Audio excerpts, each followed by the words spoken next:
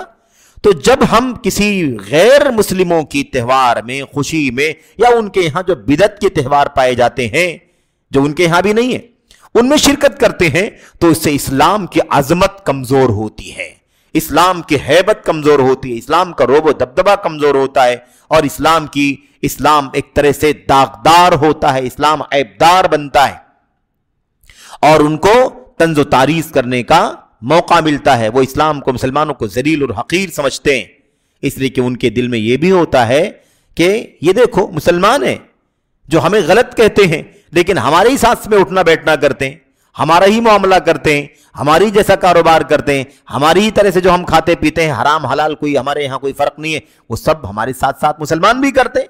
تو ایسی صورت میں اسلام حقیر سمجھا جاتا ہے، اسلام ان کے ذہنوں میں، ان کے دلوں کے اندر معمولی ہوتا ہے، اور اس کام کے ذریعے سے وہ خوش ہوتے ہیں، مست و مگن ہوتے ہیں، ان کے دلوں کے اندر، سینوں کے اندر کشادگی پیدا ہوتی ہے کہ یہ دیکھو ہم ہی اونچے ہیں، اور اسلام کے ماننے والے مسلمان ہمارے دستے نگر ہیں، ہمارے غلام ہیں، یہ دیکھو ہمارے ساتھ ساتھ میں اٹھتے بیٹھتے ہیں. تو یہ ہے بہرحال اس طرح سے اس کا نقصان ہے، اس لیے اس سے بچنے کی ضرورت ہے، کیونکہ یہ چیزیں انسان کے لیے ہر اعتبار سے نقصان دہ ہیں. تو بدعت کی پہچان بہت ساری ہے، ان میں سے ایک پہچان یہ بھی ہے کہ غیر اسلامی تہذیبوں کے یہاں جو بدعتیں پائی جاتی ہیں ان میں مشابہت اختیار کی جائے تو یہ بھی بدعت ہے. یہ ہے خلاصہ بالکل اختصار کے ساتھ 17ویں قاعدے کا. 18واں قاعدہ ہمارے سامنے ہے، اور آج اختصار کے ساتھ اس قاعدے پر بات کر کے گفتگو ختم کی جائے گی. 18واں قاعدہ کیا ہے؟ یہ ہے، اور معروف چیز ہے یہ ہے اصل میں جاہلیت کا کوئی کام کرنا، ایسا کوئی کام کرنا جو زمانے جاہلیت میں تھا اور اسلام نے آ کر کے اسے مٹا دیا ہے، ختم کر دیا ہے.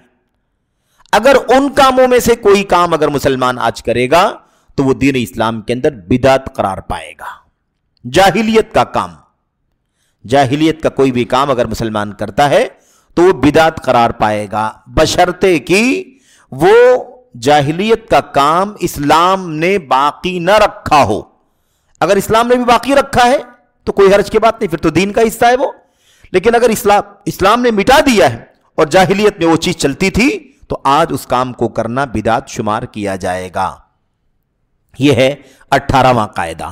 اور اس سلسلے میں تو ہم اس بات کو اچھی طرح سے جانتے ہیں کہ بھئی اسلام آیا تھا وہ جاہلیت کو ختم کرنے کے لیے آیا تھا. اب جاہلیت میں کیا کیا چیزیں ہوتی تھیں جسے اسلام نے ختم کیا ہے، اس کو مسلمان کو جاننا بہت ضروری ہے. یاد رکھیں، اگر ہم جاہلیت کو نہیں سمجھیں گے تو صحیح معنوں میں اسلام کو بھی نہیں سمجھیں گے. اسلام کو حقیقت میں سمجھنے کے لیے جاہلیت کو بھی سمجھنا ضروری ہے، تاکہ ہم پتہ چلیں کہ کیا مٹانا تھا اور کیا مٹا کر کے کیا کرنا تھا. اسلام کیا مٹانے کے لیے آیا تھا اور کون سی تعلیم انسانیت کو دینے کے لیے آیا تھا. اگر ہم یہ نہیں جانیں گے تو پھر صحیح معنوں میں اسلام کے پیغام کو نہیں سمجھیں گے. اچھا، جاہلیت کسے کہتے ہیں؟ جاہلیت کے سلسلے میں حافظ ابن تیمیہ رحمۃ اللہ علیہ، شیخ الاسلام ابن تیمیہ رحمۃ اللہ علیہ فرماتے ہیں، کہتے ہیں جاہلیت سے مراد ہے اسلام سے پہلے جو دین، عقیدہ، تہذیب، کلچر، رہن سہن، جو کچھ بھی اسلام سے پہلے والا تھا اسی کو جاہلیت کہتے ہیں. اسی کو یعنی ما قبل الاسلام کو جاہلیت کہتے ہیں. اسلام سے پیشتر کے جو حالات تھے اسی کو جاہلیت کہا جاتا ہے. اور اس کے بعد عرب کے بہت سارے لوگ جو جاہلیت کی روش، جاہلیت کے طور طریقے پر چلنے لگے، وہ بھی جاہلیت کا حصہ ہے. ٹھیک ہے، یہ ہے جاہلیت کا سرسری طور پر معنی. بطور مثال جاہلیت کی چیزوں کی، جاہلیت کے کاموں کی مخالفت کرنا ضروری ہے، اور اس کی مشابہت اختیار کرنا یہ بدعت ہے. تو جاہلیت کا کوئی بھی کام، مثال کے طور پر اللہ کے نبی علیہ الصلوۃ والسلام کی 1-2 مثالیں حدیث کی دی گئی ہیں، وہ میں آپ کے سامنے واضح کر دوں. صحیح مسلم میں اللہ کے نبی علیہ الصلوۃ والسلام نے فرمایا ہے، اربع فی امتی من امر الجاہلیہ لا یترکونہن الفخر بالفی الاحساب والطعن في الانساب والاستسقاء بالنجوم والنياحة على المیت. یہ اللہ کے نبی صلی اللہ علیہ وسلم کی مشہور حدیث ہے. اس میں بیان فرماتے ہیں کہ اللہ کے نبی نے فرمایا کہ 4 چیزیں میری امت میں جاہلیت والی ہیں. میری امت میں 4 چیزیں کیسی ہیں؟ جاہلیت کی ہیں. جو جاہلیت میں لوگ کرتے تھے وہی 4 کام میری امت کے لوگ اسلام آنے کے بعد بھی کر رہے ہیں. لا یترکونہن، کچھ لوگ ایسے ہیں جو ان جاہلیت کے 4 کاموں کو چھوڑیں گے نہیں، یعنی کرتے رہیں گے. حالانکہ اسلام آنے کے بعد یہ جاہلیت کے کام کیا ہو جانا چاہیے؟ ختم ہو جانا چاہیے. لیکن پھر بھی میری امت کے کچھ لوگ ان 4 کاموں کو جو جاہلیت کے کام ہیں ضرور کریں گے، چھوڑیں گے نہیں.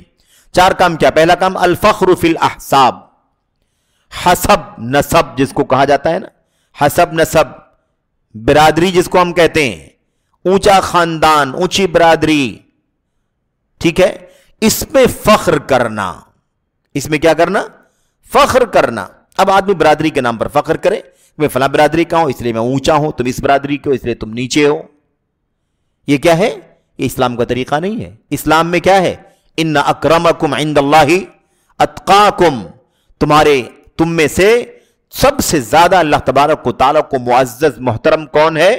جو سب سے زیادہ اللہ تبارک و تعالیٰ کا تقوی اختیار کرنے والا ہے. اللہ کے دین کا پیمانہ یہ ہے.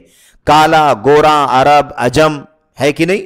اس کے علاوہ ذات پات برادری، اس کا اسلام سے کوئی لینا دینا نہیں. جاہلیت کا طریقہ تھا، جاہلیت کا. تو احساب پر فخر کرنا، خاندانی شرافت پر کیا کرنا؟ فخر کرنا. میں فلاں برادری کا ہوں، میں فلاں برادری کا ہوں، میں فلاں سرنیم کا ہوں، یا فلاں جو بھی ہے، اس کو کہتے ہیں احساب، حسب. تو یہ کیا ہے؟ اس پر فخر کرنا. یہ جاہلیت کا طریقہ ہے. آج بھی مسلمانوں کی بات لوگوں کے یہاں موجود ہے. ان کے یہاں ایک دم شدت سے اس کو فالو کیا جاتا ہے کہ میں اس برادری کا ہوں اس لیے میں اونچا ہوں، اور بقیہ تم لوگ نہیں اس برادری کے تو ہم سے نیچے ہو. یہ سوچ غلط.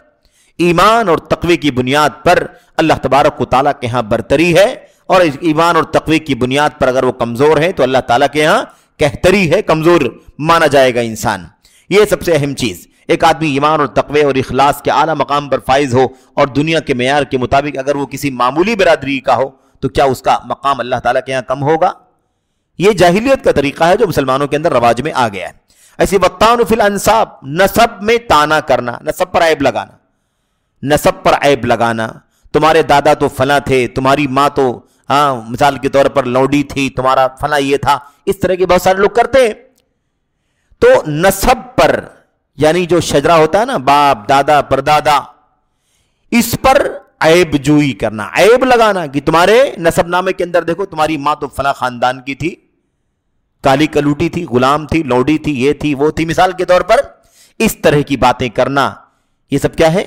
جاہلیت کا کام ہے. تو نسب شجرہ جو ہوتا ہے، باپ دادا پردادا، یا ایسے ہی نانیحالی جو رشتہ ہوتا ہے نا، ماں اور اس کے بعد اس کے اوپر، مثال کے طور پر اس میں عیب لگانا، یہ بھی کیا ہے؟ جاہلیت کا کام ہے. والاستسقاء بالنجوم، اور ستاروں کے ذریعے سے بارش طلب کرنا.